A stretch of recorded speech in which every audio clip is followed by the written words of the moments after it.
Абастырма балар, қалдарын қалай.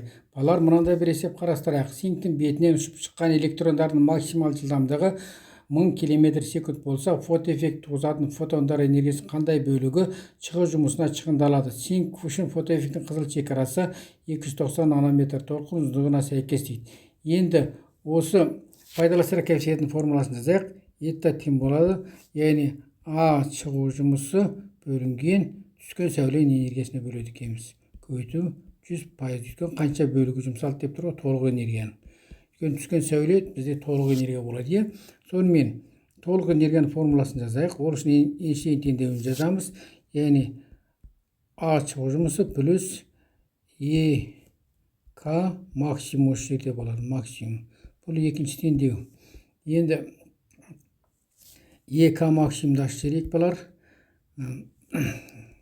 ЕК максимум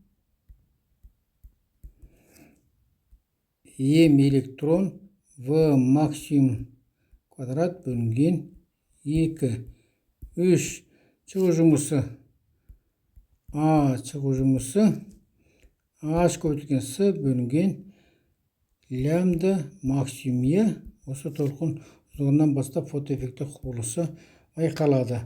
Сонымен 3 пен 4-ті 2-ге қояйық балар. Сонымен Е тең болады H лямбда максимум плюс НВ электрондікі максимум квадрат бөлінген 2. Бұл біздің 5-ші теңдеу.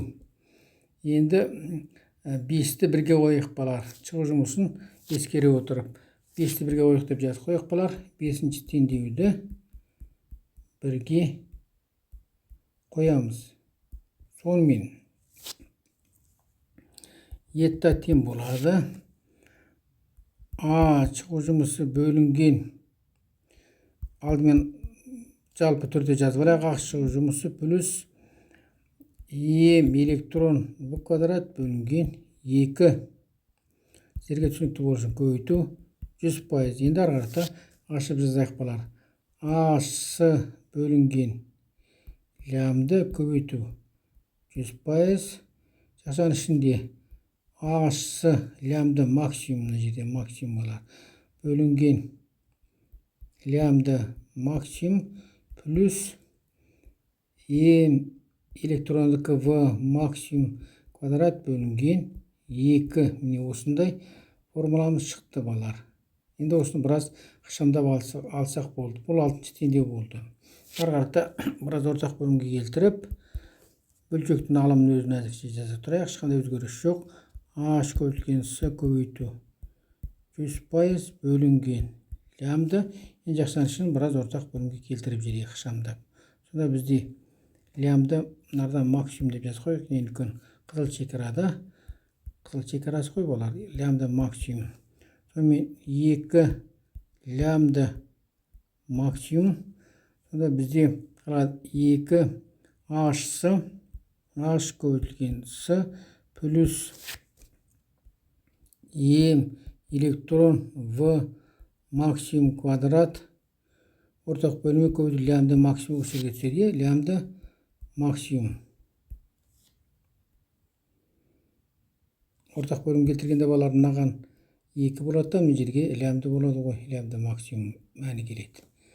Сонымен енді 2 мен 2-ні лямбда максимумды қысқартып жіберіп 2-ні бөлшектің мынаны 7-ші теңдеу деп жазып қояйық. Тағы да біраз ықшамдайық. Бөлшектің бөлімін алып барайық.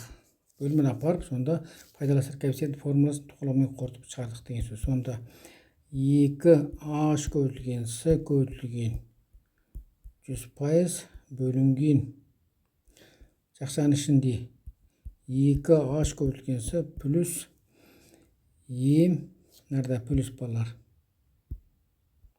Плюс дұрыстап жазып қояйық, сіздерге түсінікті болсын. Плюс М электрон В квадрат максимум көбейтілген лямбда максимум.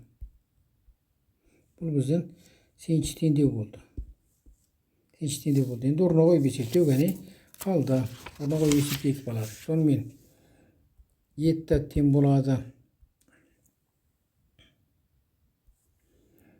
2 көбейтілген 6,63 10 минус 34 дәрежесі жол көбейтілген секунд.